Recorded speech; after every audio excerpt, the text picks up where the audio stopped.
बिस्मिल्लाहिर्रहमानिर्रहीम। आज के टॉपिक में हम न्यूक्लिक एसिड यानी डीएनए और आरएनए के बारे में पढ़ेंगे।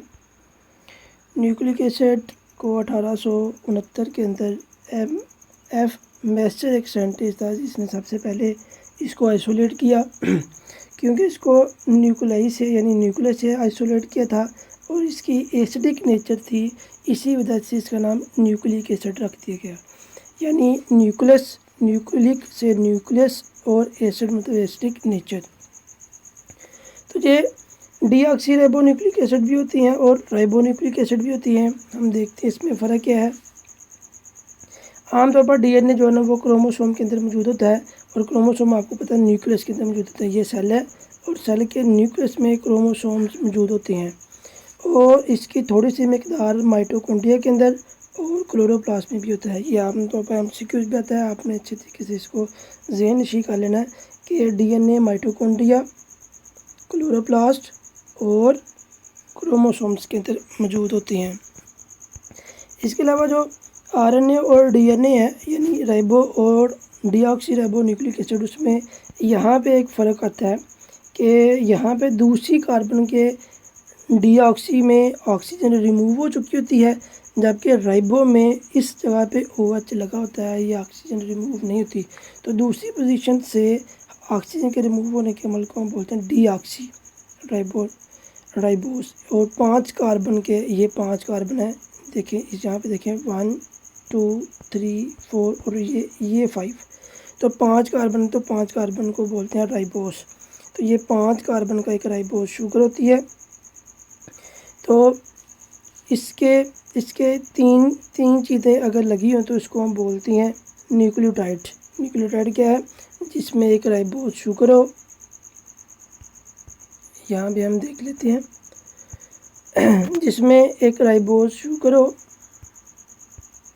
ये राइबोस शुगर है, एक फास्फोरिक एसिड हो और एक नाइट्रोजन बेस। तो ये 3 चीज़ें लगी हों तो इसको हम बोलते हैं न्यूक्लियोटाइड। तो ये न्यूक्लियोटाइड का पॉलीमर्स होता है, यानी न्यूक्लियोटाइड की एक लंबी चेन होती है।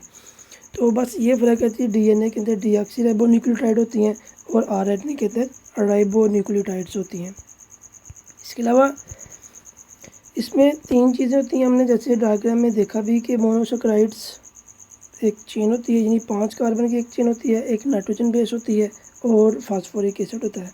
नाइट्रोजन बेस 2 तरह की होती हैं, एक सिंगल रिंग वाली होती है और एक डबल रिंग वाली होती है। सिंगल रिंग वाली को हम बोलते हैं पायरीमिडीन और डबल रिंग वाली को बोलते हैं प्यूरीन। और प्यूरीन के अंदर 2 चीज़ें आती हैं, एडेनिन और गवानीन। और पायरीमिडीन के अंदर 3 चीज़ें आती हैं, साइटोसिन, थायमीन और यूरासिल। इसका कुछ बच्चे ना गलती कर जाते हैं यहाँ पे कि डबल रिंग वाली कौन सी थी, सिंगल रिंग वाली कौन सी थी, क्योंकि ये 5 नाइट्रोजन बेस हैं, एडेनिन, गवानीन, साइटोसिन, थायमीन और यूरासिल। ये 5 हैं। इन 5 में से आप देखना कि वो कौन सी है जो सिंगल रिंग वाली है, यानी सिंगल रिंग वाली कौन सी है, डबल रिंग, प्यूरिन में कौन सी थी, पायरीमिडीन। इसके लिए एक छोटा सा आप जहन में एक फार्मूला बना लें।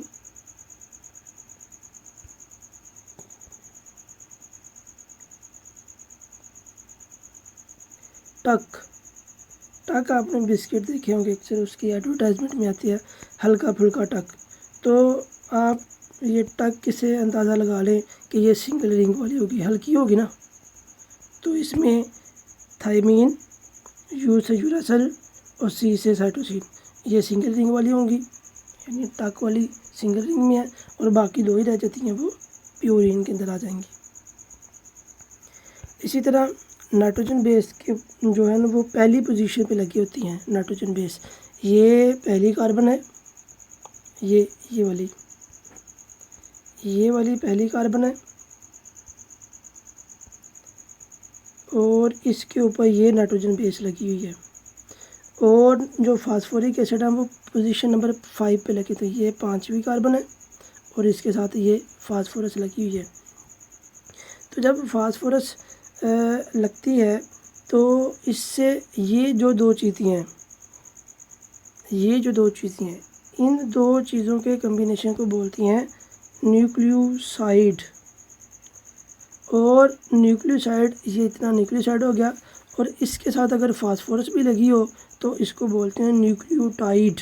तो ये आपने याद रखना, न्यूक्लियोटाइड और न्यूक्लियोसाइड में फ़र्क। और न्यूक्लियोटाइड और न्यूक्लियोसाइड के अंदर जो बांड होता है ना, वो होता है एस्टर बांड, ये वाला बांड, जिसमें ऑक्सीजन ने दो चीज़ों को आपस में जोड़ा हुआ, ये एस्टर बांड है। और ये जो डायग्राम है ये ATP की है, यानी इसमें 3 फास्फोरस लगे हुए हैं, 1, 2 और 3। तो इस वजह से इसको बोलते हैं एडिनोसिन ट्राईफॉस्फेट। अगर यहाँ पे 3 की बजाय 2 लगे होते तो इसका नाम होता है एडिनोसिन डाईफॉस्फेट। और अगर 2 रिमूव कर दें, 1 रह जाए, तो इसको बोलते हैं एडिनोसिन मोनोफॉस्फेट। इस तरह इसके नाम होते हैं। DNA को देखें तो DNA हेरिडिटरी मटेरियल है। ये क्या करता है, सेल की तमाम प्रॉपर्टीज़ को कंट्रोल करता है प्रोटीन बना के, क्योंकि सेल के अंदर जो भी फंक्शन होते हैं वो प्रोटीन ही परफॉर्म करता है, और प्रोटीन के पीछे DNA ही वर्क कर रहा होता है। जो DNA देगा उसी तरह की प्रोटीन बनेगी, और इसी तरह का फिर आगे प्रोटीन फंक्शन अपना करेगी। ये आमतौर पर ना 4 तरह की होती हैं न्यूक्लियोटाइड्स। ये जो DNA होती हैं 4 तरह की होती हैं। किसी में नाइट्रोजन बेस आयोडीन लगी होती है, किसी में साइटोसिन, किसी में थाइमिन, और किसी में यूरासिल लगी होती है। जो पॉलीन्यूक्लियोटाइड चेन बनती है वो ऐसी बनती है कि ये एक न्यूक्लियोटाइड है और ये दूसरा न्यूक्लियोटाइड है। दोनों न्यूक्लियोटाइड के दरमियान अगेन एक एस्टर बॉन्ड बनता है, और ये दो न्यूक्लियोटाइड जब आपस में जुड़ती हैं तो उसको बोलते हैं डाई न्यूक्लियोटाइड।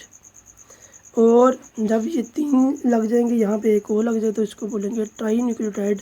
और डाई न्यूक्लियोटाइड की एग्जांपल है NAD आपने 9th क्लास के अंदर पढ़ा था। NADH के नाम से निकोटीनामाइड डाई न्यूक्लियोटाइड। यहाँ पे देखिए 4 तरह के जो ना वो DNA दिखाई गई हैं।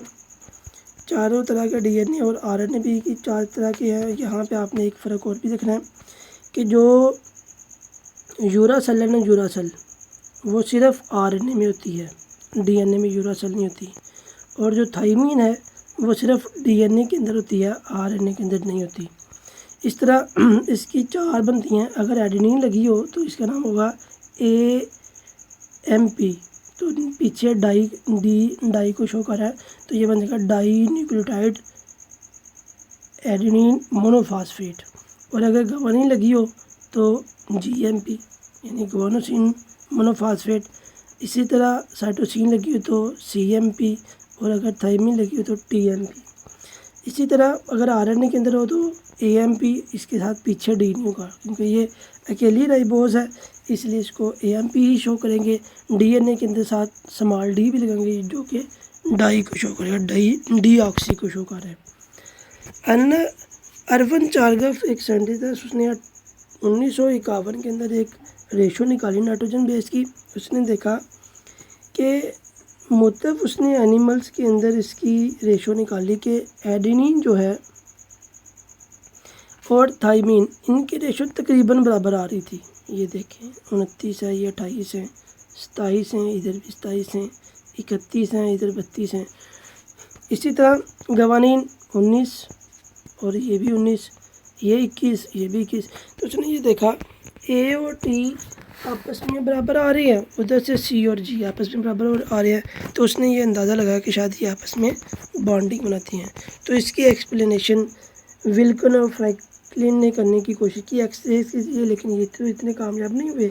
लेकिन वाटसन और क्रिक ने बहुत अच्छा मॉडल पेश किया, जो कि आज भी तक इसको सबसे टॉप पे रखा हुआ है। इसमें 2 स्ट्रैंड होती हैं, यानी एक स्ट्रैंड ये वाला है, ये इतना इतना, और दूसरा स्ट्रैंड ये वाला है। इस तरह 2 स्ट्रैंड होती हैं। दोनों स्ट्रैंड आपस में जुड़ी होती हैं हाइड्रोजन बॉन्डिंग के। ये दरमियान में यहाँ पे जो बताया हुआ डॉटेड लाइन में, ये हाइड्रोजन बॉन्डिंग है, और ये हाइड्रोजन बॉन्डिंग के जरिए जुड़ी होती हैं, और दोनों इस तरह आपस में एक दूसरे के गिर्द लिपटे होती हैं। इसको बोलते हैं कॉइलिंग। और ये कॉइलिंग अपोजिट होती है। अपोजिट इस तरह होती है कि देखें ये चेन इधर को जा रही है, यानी 3 प्राइम टू 5 प्राइम है, और ये 3 प्राइम ऊपर है और 5 प्राइम नीचे है। तो ये अपोजिट इसकी जो ना वो बॉन्डिंग बनती है, तो इसको जो ना वो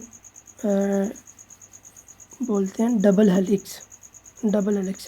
ये कॉइलिंग इस तरह होती है, ए और टी के दरमियान हमेशा डबल बॉन्ड होगा। यहाँ पे देखें ए और टी के दरमियान डबल बॉन्डिंग है, जबकि सी और जी के दरमियान ट्रिपल कोवलेंट बॉन्डिंग है, हाइड्रोजन बॉन्डिंग है। तो ये इस तरह आपस में कॉइल होती हैं। इसमें तकरीबन 1 टन के अंदर, यानी यहाँ से लेके यहाँ तक ये 1 टन बनता है। इस 1 टन में तकरीबन 10 नाइट्रोजन बेस पेयर होती हैं, और इन दोनों का डिस्टेंस, यानी इस स्टैंड का और इस स्टैंड का आपस में जो डिस्टेंस होगा वो होता है 34 एंगस्ट्रम। तो एंगस्ट्रम एक डिस्टेंस का बहुत ही छोटा यूनिट है, जो कि 10 की पावर -10 के बराबर होता है। जैसे आपने पढ़ा हुआ ना माइक्रो 10 की पावर -6, इसी तरह नैनो 10 की पावर -9, इसी तरह जो एंगस्ट्रम होता है वो 10 की पावर -10 के होता है। इसके अलावा जी जो डीएनए की अमाउंट है वो मुख्तलिफ स्पीशीज़ के अंदर फिक्स होती है। जैसे ह्यूमन के अंदर आपने पढ़े में क्रोमोसोम 46 होती हैं, तो उसके अंदर डीएनए भी फिक्स ही होगा। इसी तरह जो इसके जो सेल्स होती हैं, सेल के अंदर भी इनकी तादाद बड़ी फिक्स होती है। जैसे यहाँ पे आप देख सकते हो कि जो रेड ब्लड सेल के सेल होती हैं वो चिक्स के में इतने होते हैं, वो क्रैम्प के अंदर इतने होते हैं। कि यहाँ पे आपने टेबल को एक दफ़ा वो नज़र से निकाल लेनी है। इसके अलावा 2 तरह की सेल होती है, सोमैटिक सेल और जर्म सेल्स होती हैं। सोमैटिक सेल वो वाले सेल होते हैं जिससे मिलके हमारी बॉडी बनी हुई है, और जर्म सेल वो होती हैं जिससे हमारी बॉडी, यानी जर्म सेल वो वाले सेल हैं जिनसे ना आपकी बॉडी शुरू में डेवलप होती है। यानी दूसरे अल्फाज में कह लें कि ये एग है, जैसे जो मुर्गी है उसका बच्चा जो ना वो एग से बनता है, तो एग उसके लिए क्या है, जर्म सेल। ह्यूमन के अंदर स्पर्म और एग होती हैं। इसी तरह जो सोमैटिक सेल है वो आपकी बॉडी के अंदर इस वक्त जितने भी सेल हैं वो सारे के सारे सोमैटिक सेल हैं, मांस वाले उनके, जिन्होंने आगे रिप्रोडक्शन में हिस्सा लेना होता है। तो रिप्रोडक्टिव जो सेल्स होती हैं उसको हम जर्म सेल बोलते हैं। उसमें क्रोमोसोम की तादाद हाफ होती है, यानी स्पर्म में हाफ है क्रोमोसोम्स और एग के अंदर भी हाफ होती है।